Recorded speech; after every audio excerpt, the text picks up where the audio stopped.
En la primavera de 1812, ignorando el consejo de sus más cercanos asesores, Napoleón invadió Rusia. Nunca antes se había reunido un ejército tan grande.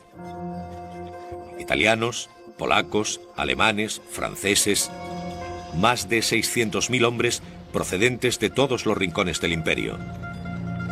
Napoleón profetizó que la guerra acabaría en 20 días. Un ejército de 600.000 era demasiado irresistible, pasara lo que pasara.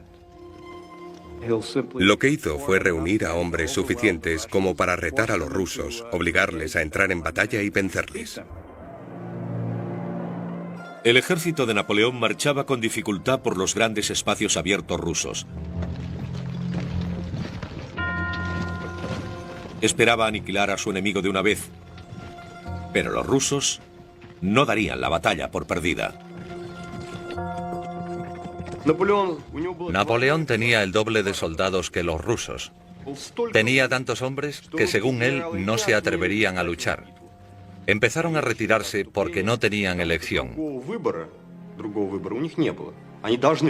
Pero mientras lo hacían, debilitaban al ejército de Napoleón.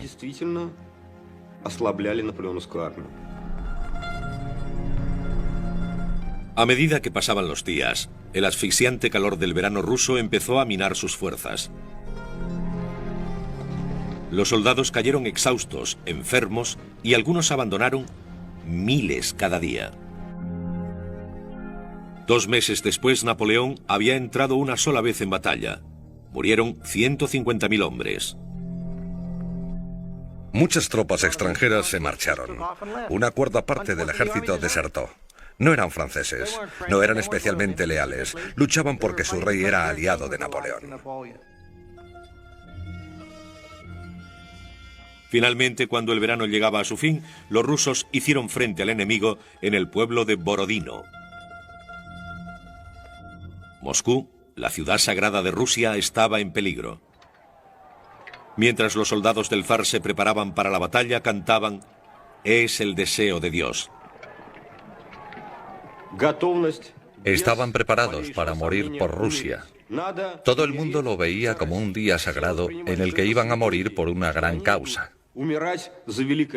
Existía la tradición de ponerse ropa interior limpia antes de morir. Todos lo hicieron y entraron en batalla.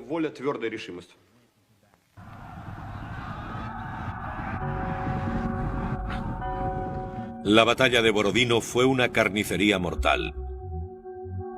Napoleón envió a su enorme ejército en un ataque frontal, sin la delicadeza que siempre le había caracterizado.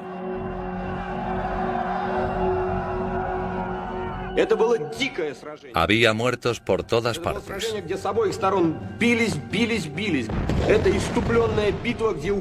Fue horrible.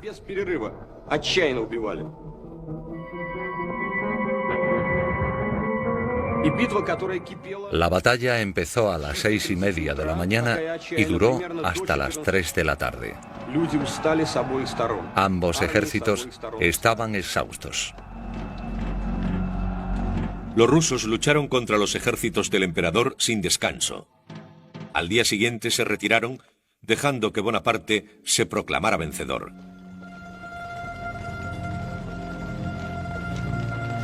Moscú estaba en sus manos, pero los rusos se negaban a firmar la paz. Cuando el ejército de Napoleón entró en la ciudad, estaba desierta. Esa noche, Moscú empezó a arder.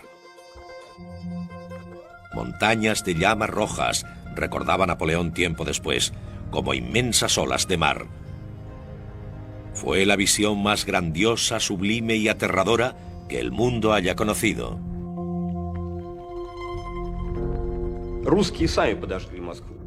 Los propios rusos quemaron Moscú.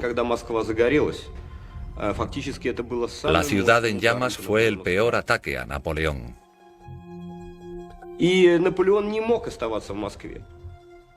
Ya no podría quedarse allí. Temiendo la proximidad del invierno, pero reacio a abandonar su conquista, Napoleón escribió al zar proponiéndole una negociación. El zar respondió con un gélido silencio. Tras 5 semanas de espera, Napoleón ordenó decepcionado que sus soldados volvieran a casa.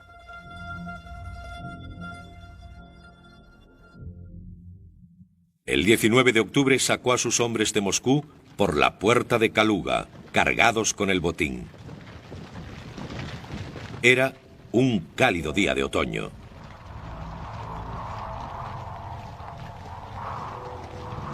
Tres semanas después empezó a nevar. El invierno ruso había llegado con antelación. Las temperaturas cayeron hasta los 22 grados bajo cero. Los soldados de Napoleón se congelaron en campo abierto. Se nos pegaban los labios, escribió un soldado. Teníamos la nariz congelada. Parecía que caminábamos por un mundo de hielo. Podemos imaginarnos el sufrimiento que supuso esa retirada. Cuando hablaban, su aliento se congelaba con un pequeño sonido seco. Sus palabras se congelaban en el aire. El alimento se acabó.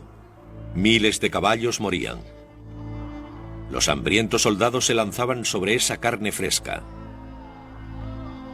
Lucharon contra la inanición, el frío, la fatiga, la enfermedad y los cosacos.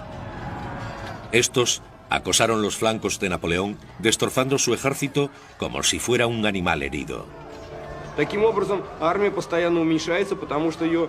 El ejército diezmaba porque estaba siendo atacado por todos lados. Por eso empezó a alejarse. El ejército francés ya no volvió a ser una fuerza de combate.